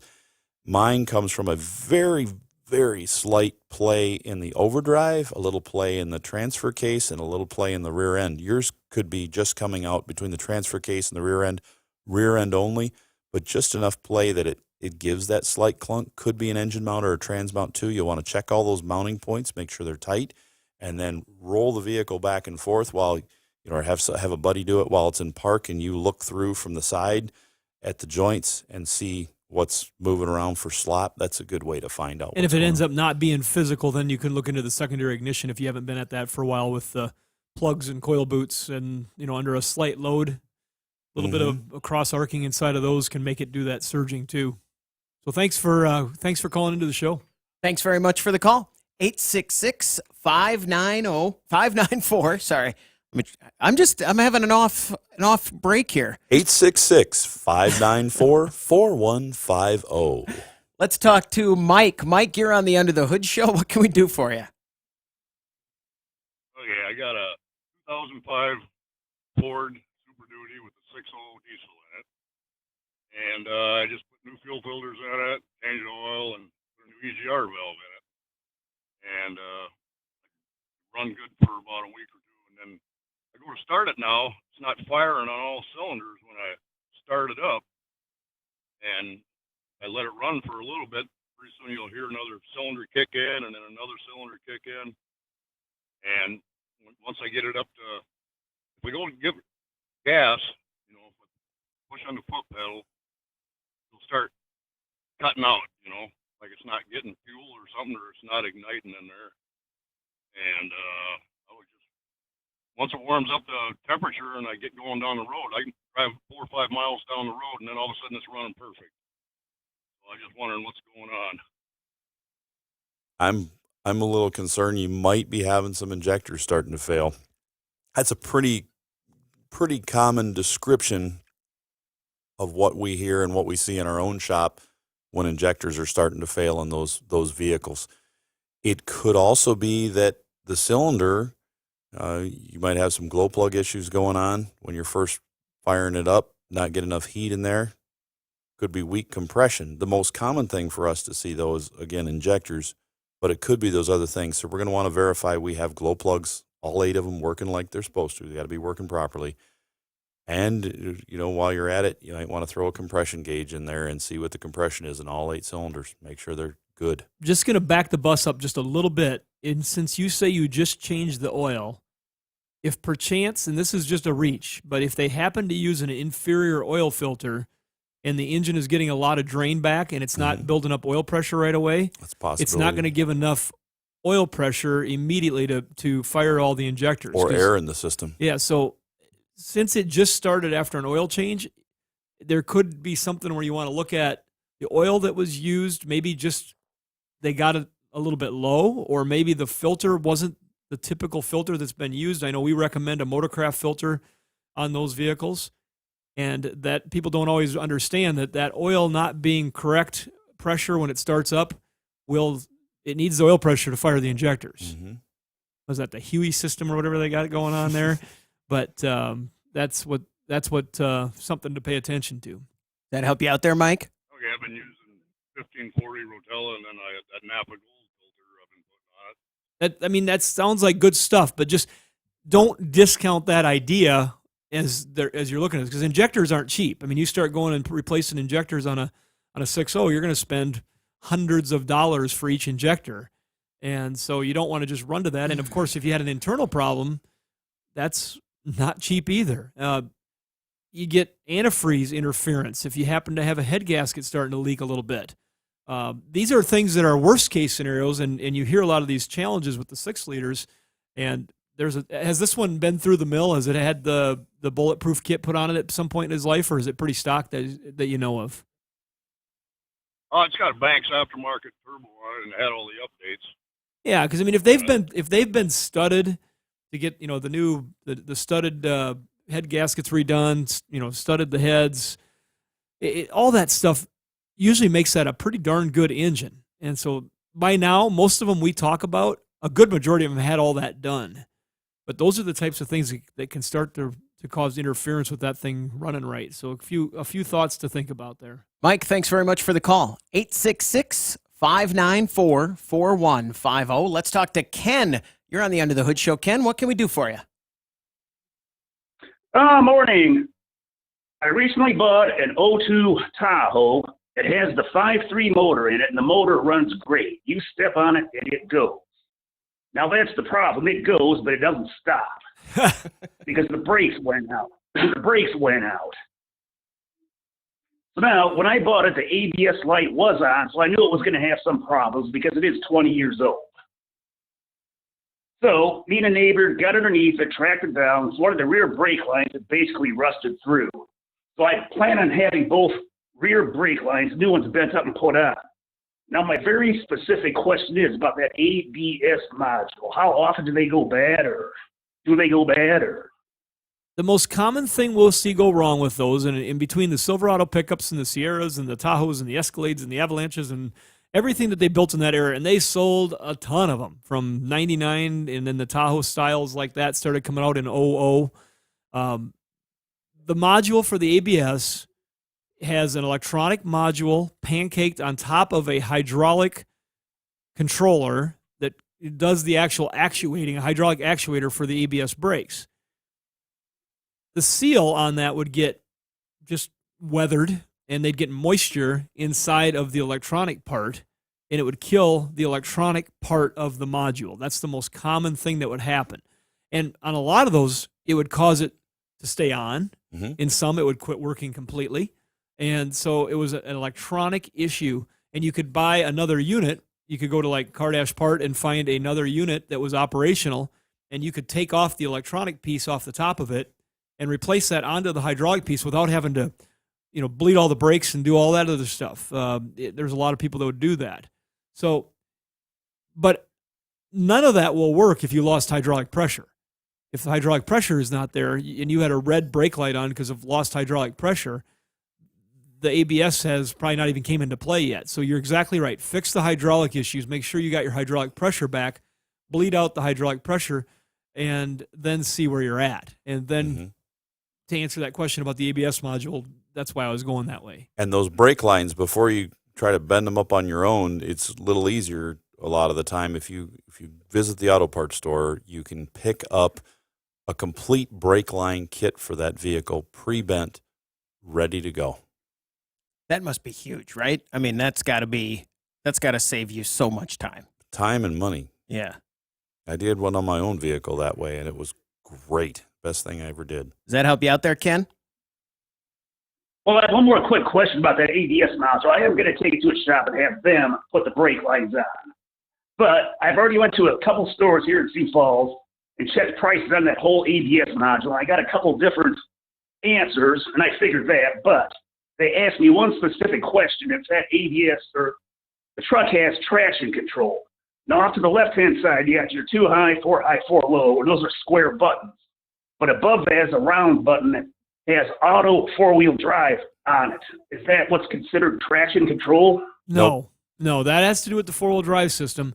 What you're looking for is a little button that would be over on the right side, and it's got a squiggly mark with looks like somebody burning out on it, and that is the traction control. Now, the real, if you want to make sure, open up your glove box, and there's a list of codes inside of there, and there is a specific option code when that vehicle is built on whether it has that or not. And then also, if you really want to get into it, the unit itself has a 2-letter code on it right down on the frame that is specific to the one that you need for whether it has traction control or doesn't have traction control. Does that help you out? Okay.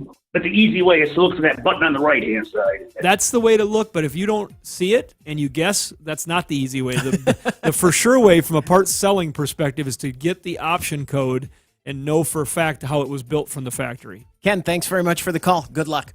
We're going to take a break. When we come back, we want to hear from you. The phone number to reach us, 866-594-4150. The Under the Hood Show is brought to you by Sturdivants.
Get under the hood. Call the Motor Medics, 866-594-4150.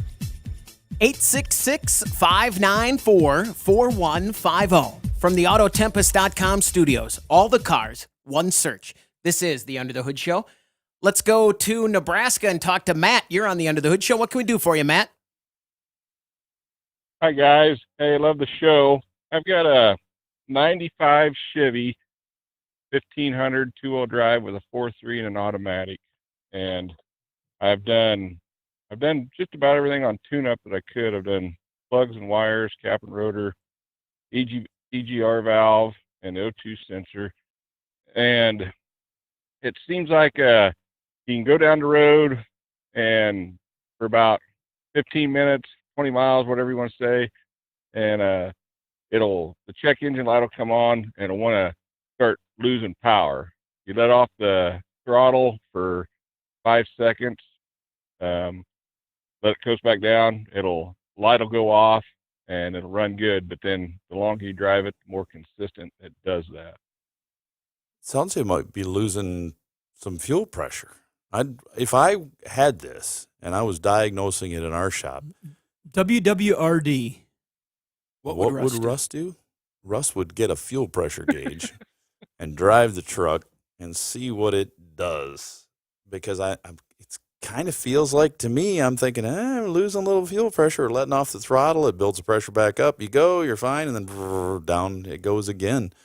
That's a possibility. That's one thought of what could be going on. And I definitely start there. You've done all this other stuff already. Well, and if he's going down the road and that check engine light comes on as part of that driving sequence, you're going to be able to be plugged into it and see what's happened as far as at least what. Now, if you lost fuel pressure, it could give you a lean code or something like that, but you may not even get the code at that point. But since he does have a code coming on, you're definitely going to want to tune into that for sure. Yes, it's frustrating when you've spent that money doing the things. And the good thing always on tune-up items, like on a truck like that, at least then it's not. It wasn't the worst thing in the world. No, the truck's old enough. Yeah. It's got some age on it. And the stuff on that type of vehicle isn't that expensive, really, in the grand scheme That's of an old truck now. I mean, it doesn't seem it when you say it, but when you count it back, does that help you out there, Matt? That does. The fuel pressure, that would then help me to decide if it needs a regulator, if it needs a fuel pump on it. What you're thinking, or even a fuel filter. If you've done a fuel filter, then you could probably rule that one out. But more likely a pump issue on one of those. A regulator issue will typically come in upon startup sooner than that. Yeah. Matt, thanks very much for the call. Good luck. 866-594-4150. Let's talk to Scott. You got some help for us on a previous call? Yeah, just a suggestion.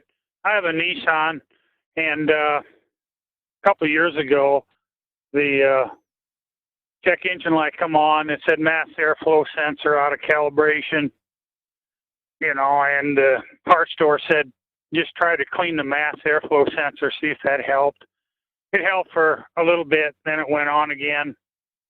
What it ended up being is on the throttle body, the butterfly valve, it had a bunch of crud around it, from blow-by, and that threw the, mass airflow sensor out of whack. It wasn't the mass airflow sensor. It was crud around the throttle body, around the butterfly. Yep, no, what it was. Got to keep those clean. And so many people don't do that on cars. You've got to clean them, and then you've got to reset that. And there's different ways. Some are scan tool reset. Some are reset by disconnecting the battery. Different ways. You got to find out what it is to make it work. But that's definitely one good possibility on those kind of things. Yeah, anytime you get that kind of a code, along with, before you replace the part, an upper intake cleaning, and a lot of times that's part of a fuel injection cleaning, and a lot of times it's just something you can do yourself with the spray can and just clean things up. And like Russ said during that call on that Murano, to make sure that all your air cleaner ducting is in place, latched properly, no broken clips, the tubes that run back and forth, just make sure that's all sealed up normally as it was from the factory. And all those things can affect and give that code where all of a sudden you're replacing parts you don't need to. So that thanks for the input. Scott, thanks very much for the call. We had a question off air about batteries, and now that we're into the work season, the lawn work season, asking a question about AGM batteries. Yeah, and if a person had one and we wondered if they could use it in their car because they heard that, the newer cars have higher voltage, so that's the only thing you can use them on, which is just not true. People have been using AGM batteries for decades. If you've ever seen an Optima battery, there you go.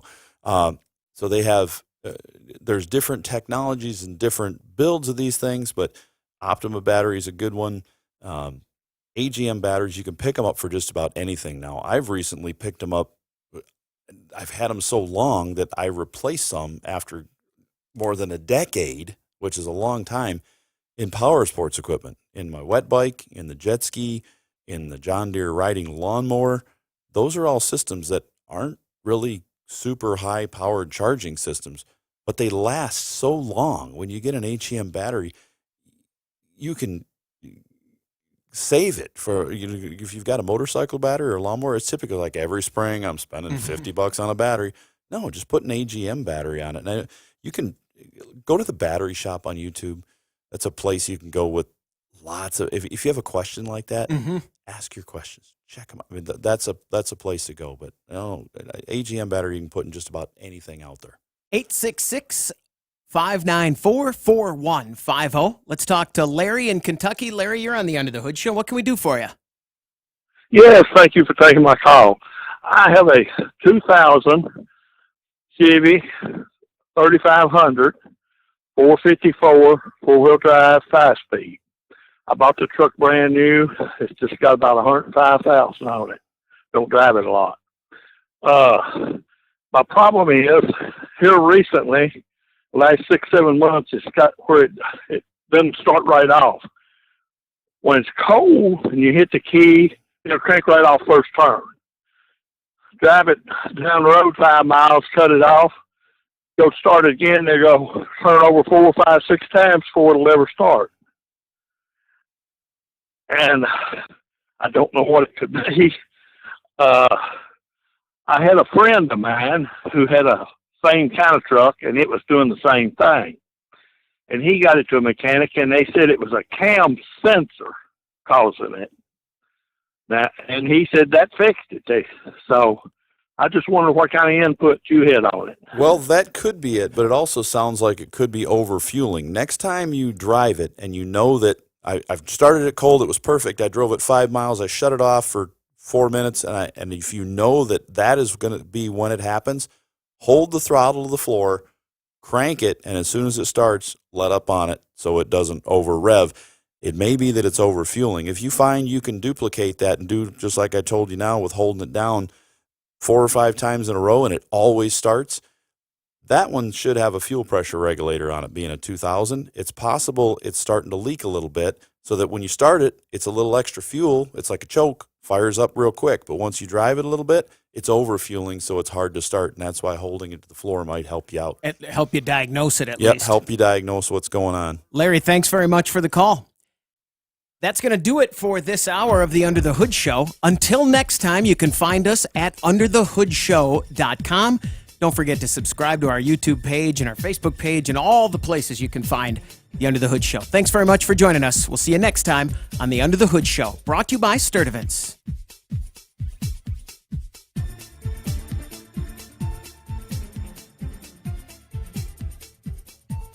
Let's jump back on quick. Larry, are you still there? No, he's gone. Okay, we were up against the break there, so we had to kind of answer that question a little quick. If he was still there, I was going to let you kind of follow up on that. But let's talk about next week, and this is specifically to everyone watching on the stream right now, that we are going to do two live streams. So you say you're a streamer. Keep going. But we'll break it twice. I can play that on the piano. I'll bring it in next week. Can you? Yeah, let's do some stuff. Okay, we got a call coming in. We're going to have 2 let's hours. Take that. So if you... It'll be twice as nice. Or half as annoying. If you look at, it all is in how you look at it.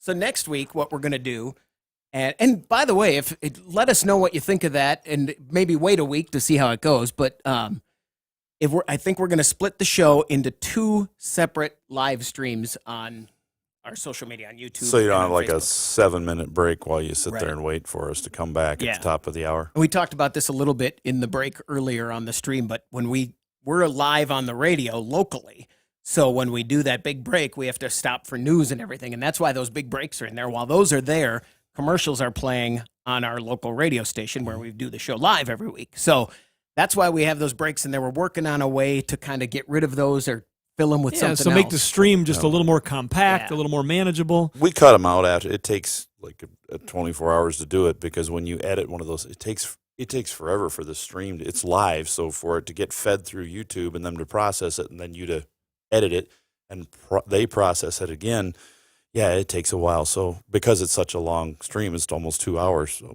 we're just trying to help you out a little bit. And if you've got your notifications turned on and you say, "Oh, I had to leave 15 minutes into the stream and then I forgot to come back," well, it's going to go ding. Oh, hey, Under the Hood's live again. So don't be alarmed next week if we break it into 2 and you're We'll be kind of back. wondering what's going And on. set up your notifications. It'll make it easy. Let's talk to Sharon. Sharon, you're on the Under the Hood show. What can we do for you? Yeah, thanks for taking my call. You bet. I've got a 55 Chevy. Okay, and that crazy thing, it would start beautiful, maybe once, maybe 10 times, and you go to start it and it just click, click, click. What the heck?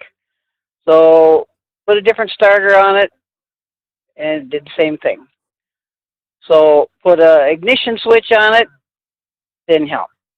Put a neutral safety switch on it, didn't help. Bypass the neutral safety switch and the thing starts beautiful. Interesting. Have you ever replaced That's what I thought. Have you replaced that neutral safety switch? Right. Put a brand new neutral safety switch on it, brand new ignition, tried a brand new starter. Right. But it only starts if it'll you- start beautiful. It might start 15 times. It might start once. You'll go into a gas station, fill it up with gas, get back in it, won't start. But if you bypass Go down that to a neutral car show, safety, bypass the neutral safety switch, and it's never left me sitting. there you go. You just got to watch for it taking off in gear. Yeah, that's what I was Well, wondering. and that's what I do. I've wondered That's if what I you've, do, but I'm just wondering how, I mean, it's not the safest thing to do, but No. that's what I do with it because I don't know what else to do with it. Well, I just wondered if you'd replace that switch a second time because those switches, yeah, they're pretty cheap. Inside, there's just a little reed switch, 2 little contacts. You might try a different brand and see if you can get something that's a little better. The heat affects them. They've got some that they've made that they make remote switches because the heat will affect them and swell up the contacts. They don't contact good. So what people have done is they put a neutral safety switch in a different area, like up closer to the column or on the linkage somewhere. So when it's in park, it'll push the button and it may not. Now these will only work in park. They won't work in neutral also, but in the park position, when that lever comes up, it pushes against it, keeps it out of the heated area, and then allows you to start. So it's kind of a separate type of neutral switch. If you did need to ever start it in neutral, if you're coasting down the road and it got shut off for some reason, some people just put a bypass button on the dash so they can hold that in. Just hold it in while you turn the key to start it so it'll start in any position. You could even do that. So take your neutral safety switch that's on your trans now and run those wires up to a button under your dash. Oh, okay. So it'll just When it remind doesn't you. start. It'll remind you, oh, you know what? The car's not starting. It's in park. Well, I got to push this button up. That's my safety switch. And that's just a reminder to check and look, hey, you might be in gear. Because otherwise, if it's just bypassed, you might hop in the car and it might be in drive instead of neutral and you hit the key or a reverse. So Not good. At least with a button, you're reminded of it. I've had a few friends that had cars over there. It's like, hey, you got to hold this button up when you crank it. I'm like, is that security? No, I don't have the neutral safety switch. Does that help you out there, Sharon? Yep, it sure does. Thank you. Thanks very much for the call.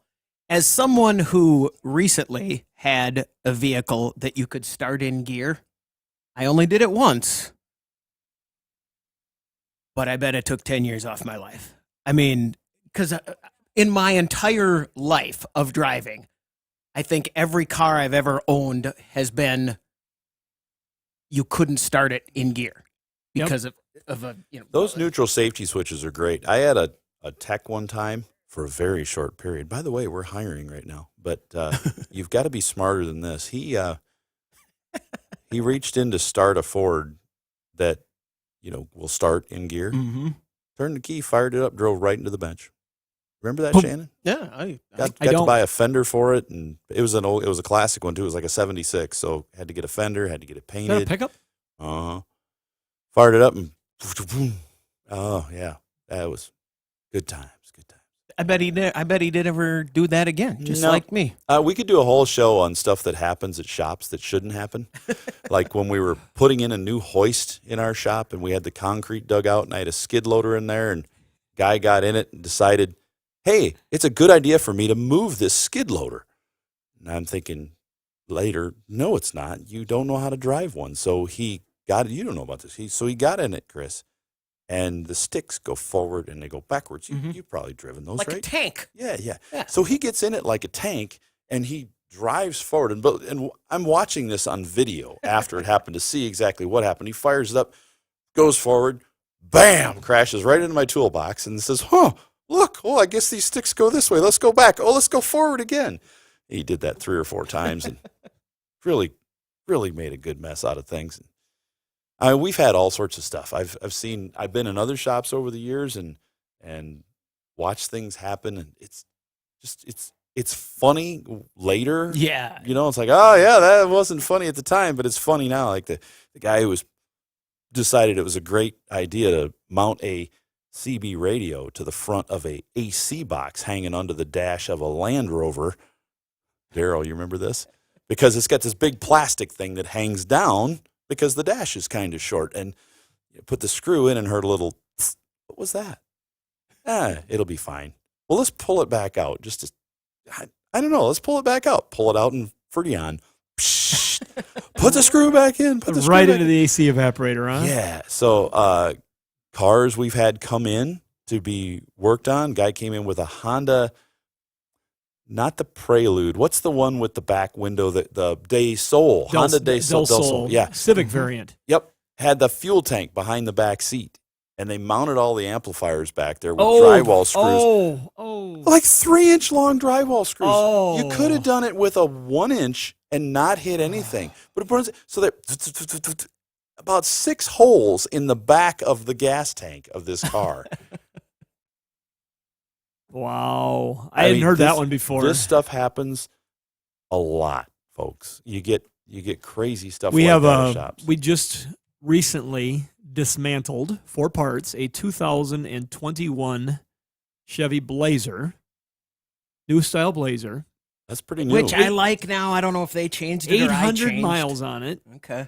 Yeah, I didn't like them the first time I saw one. It At had your car show up there in Laverne, I went, what have they done? Had a small traffic accident, not severe. I mean, $40,000 vehicle, probably a $7,000 repair.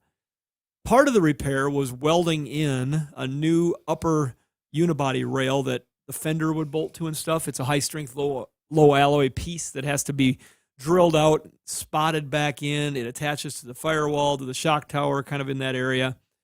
Doing the operation, all of a sudden, smoke. As they're spot welding on the firewall, they started the interior matting on fire. And they burned up behind the dash, all the wiring, and the vehicle was totaled. Just those things happen. There's operations and procedures to try to realize what you have to strip out, what you have to get away from your heat source. But yeah, that kind of stuff is no fun. The guy at the shop who thought it was a smart idea to use a shop vac to vacuum rocks off the top of a fuel tank before he put the sending unit back in. The fuel pump? That's a great idea, right? Make sure it's good and clean. Use a vacuum just around the top. What happens inside of a vacuum, Chris? Anybody ever looked in the top of a shop vac and seen all those sparks in there? Yeah, there's an armature in there. You take the shop vac and you suck the fumes out, all of a sudden the shop vac that's 4 feet behind you explodes, blows the top right off it. The hose gets ripped out of your hand and goes across the shop. Doesn't hurt anybody. that's cool when nobody gets hurt to see. In our shop, we had a lightning storm. Yeah, that one was great. Lightning storm, massive, about 5-6 years ago. And Darren Prinz, what a great tech he was. He's working back there, and he crosses his arms, and he looks up at the vehicle, and he's got this look like, what am I going to do next? Right as a lightning bolt comes from the ceiling to the floor and strikes the base of the, bzzz. We caught it on camera, just right in frame. And there's this, you can see it coming down. Crazy. And I thought lightning was straight. I thought the lightning bolt mark was just like somebody drawing, an artist. Yeah. But it actually, did you see that one, Shannon, where it came down? And it came down, went at a right angle, and then went down again. Like, how does lightning do that? But it really did the searching cartoon. For ground. Right to the ground and zap. I mean, there's been so many things we could go on for hours about the crazy stuff that happens in cars. Got one more. Okay. Then we could leave it on a fun one. Clayton. The last one was Lightning was pretty fun. Clayton, one of our old past techs, great guy too. Young man, came in, just got married, was starting his automotive career, and I said, Clayton, we got to pull that Astro van in because it needs repair. Something's going on under the dash, electrical problems. We tow it in. He opens the hood and he's like, mew, mew, mew. He's like, oh, what? Oh, look, there's cats in there. They weren't skunks. They were actually cats. So he reaches in, and they're pretty good-sized kittens. They're not small anymore. They're getting up there. So he reaches in, and most of them scatter, but one was kind of stuck by the evaporator housing. So he gently works on it. He gets it. He's like, pulls it out, and he's like, oh, and he picks it up, and he's got his gloves on, and he puts it up right by his face, and he's like, oh, it's a cute little kitty. And the thing goes insane. goes from a mew to roar, and just raked his face, and off it went. He's like, but I just saved the cat. Sounds like an elf raccoon moment. Had a possum. Somebody needed a hug. Yeah, that's exactly what it did. But 10 years before that show, I had a possum I found in a car one time, and I left it. Yeah. I looked under the dash, and They're it was nice, staring at me. I saw the flashlight, and it had the reflector. I went, nope. Was it playing? Nope. It was just in there going. But they hiss at you. That's not a good thing. Yeah. So we put the car outside, opened the door, and let it. And it walked out eventually. But All right, that'll do it for the stream. Bye, YouTube. If you are a Facebook. tech looking to relocate and you're watching anywhere in the country, come work for Russ. And we're on Facebook, aren't we? Mm-hmm. Yeah. If you could have an adventure like that, possums. Do you like What's fun? We've got an air-conditioned Nobody wants to shop. come work for us now after hearing that. Monday through Friday, 8 to 5, an air-conditioned shop. 98% of the shops around here are not air-conditioned. It's a great work environment. Bring your own tools, but we have some of the major stuff too. We have heaters too. We have heaters in the winter, real nice, and it's warm. It's not It's like very 60. warm. We have oil-fired heat, so it stays 70, 72 in the winter. Nice. So All right. lots of good things. I'm ending it. Bye bye. Ready?